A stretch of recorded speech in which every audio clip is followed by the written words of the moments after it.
Oi, gente, duas coisas antes de começarmos esse vídeo. A primeira é um vídeo bem diferente do meu jeito. Quem me conhece sabe que eu sou bem descontraída, falo um monte de besteira.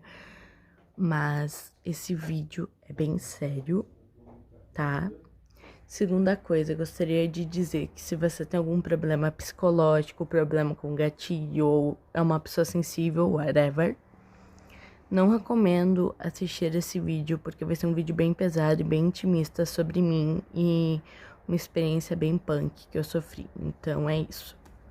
Fica aí o aviso. Então vamos lá.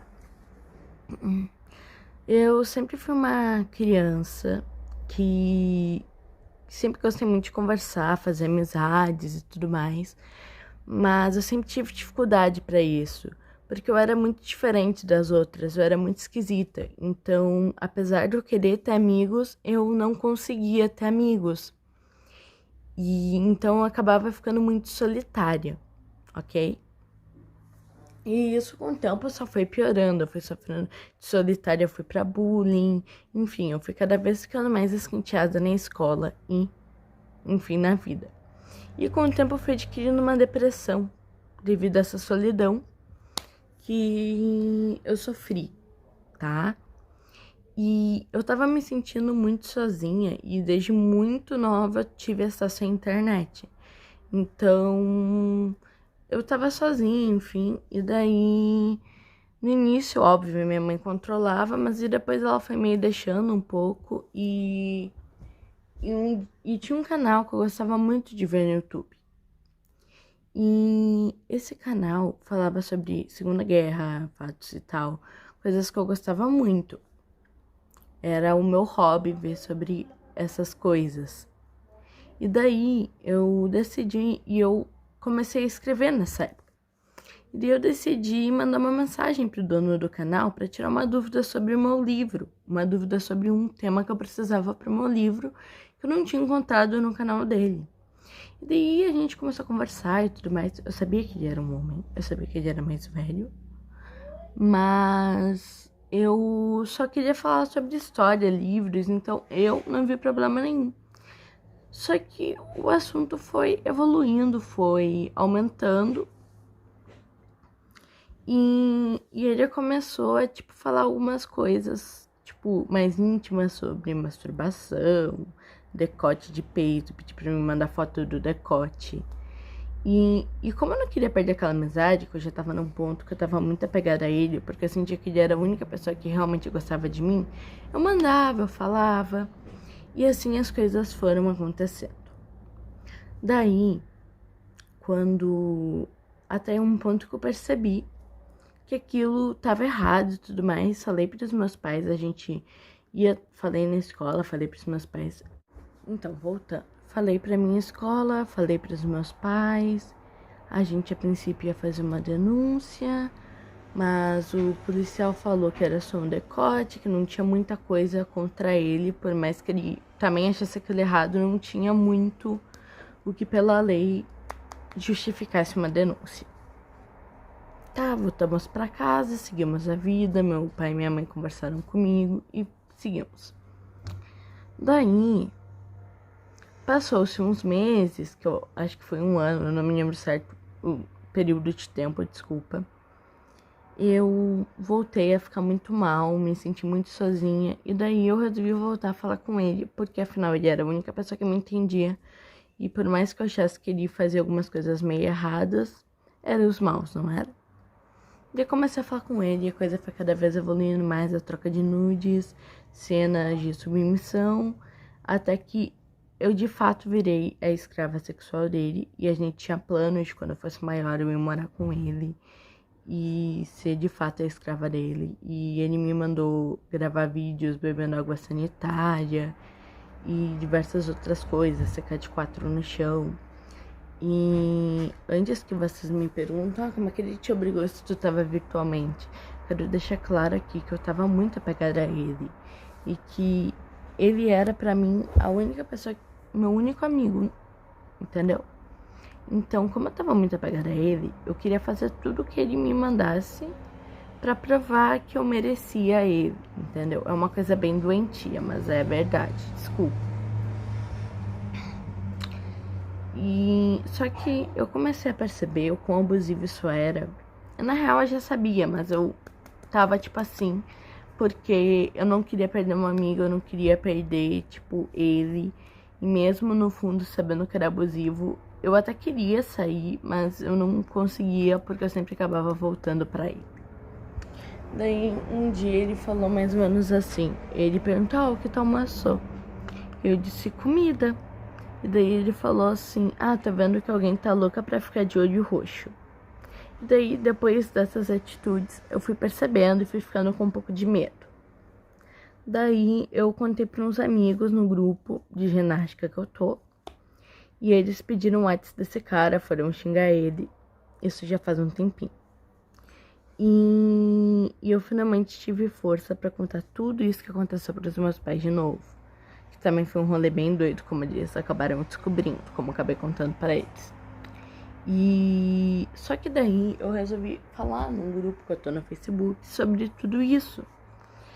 E eu resolvi contar todas essas minhas experiências, todas essas, né, num grupo do Face. E como esse cara tem um canal bem conhecido, eu resolvi ver se daqui a pouco a gente conseguia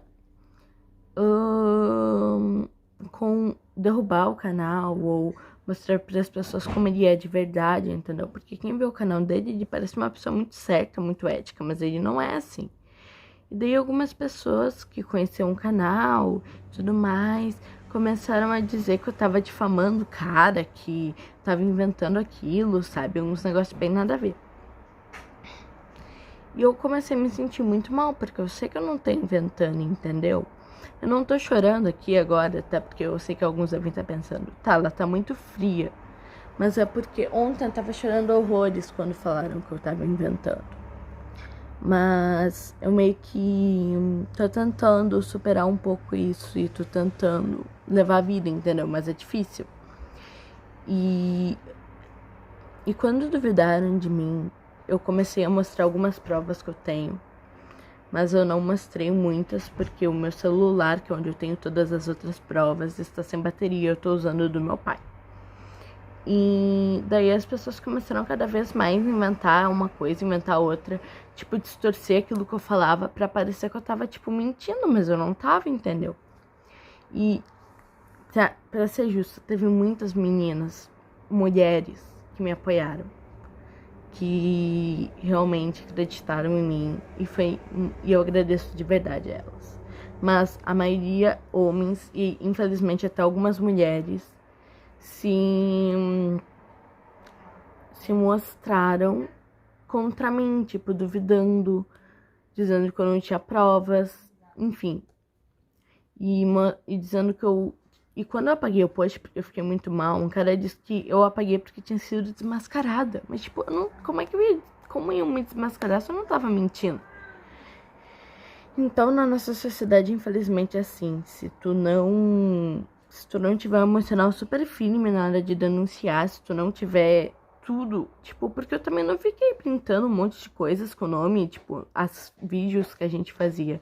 Eu não printei os vídeos, entendeu? Porque eu nem imaginava que eu ia vir a denunciar um dia, vocês me entendem? Então, tipo, a menos que você não tenha 1.300 provas, às vezes você tem algumas que já mostram, sabe? Que alguma coisa há, por exemplo, eu disse o endereço dele. E voltando. E daí eu tenho, tipo, endereço, foto sem camisa, que ele não é um cara, tipo, que costuma postar foto sem camisa nas redes. Ele nunca postou. Na real, ele quase não posta foto dele. Eu tinha várias informações sobre depressão da filha dele, enfim, sobre a filha ter depressão, sobre ela ter acabado com o namorado recentemente. Várias coisas que, tipo, se eu não conhecesse ele, obviamente eu não saberia, entendeu? E as pessoas continuaram duvidando mesmo, já com algumas provas, já com alguns prints com o nome, dizendo que aquilo não era o suficiente. Então, por mais que eu conseguisse algumas provas, não era o suficiente para elas. E eu comecei a refletir sobre isso, eu vi que eu mesma já duvidei da vítima algumas vezes. E daí eu vi, putz, né? Então, é uma coisa muito da nossa sociedade. Se a vítima ela não tiver 1000 provas, 1000 coisas, né? Inocente até que se prove o contrário.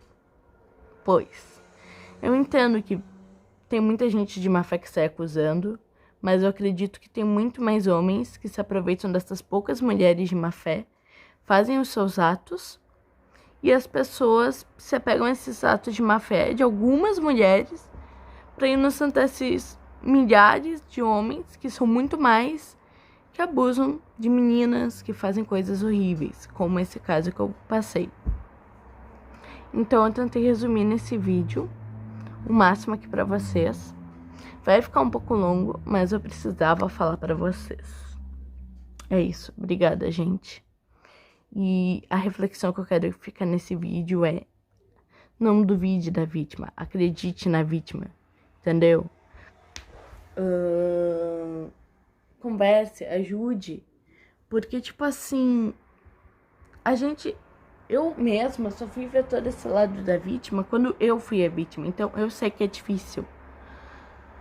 Mas, gente, olha quantas mulheres foram machucadas aí. E compara com o número de casos que eram mentira. É muito, tipo, discrepante. Mas as pessoas continuam, devido à nossa sociedade machista, preferir dizer que se a mulher não tiver um leque de provas, não tiver muitos porquês, muitos istos, muito aquilos, ela tá mentindo. Enquanto o homem não precisa provar nada, entendeu? Então é isso, obrigada.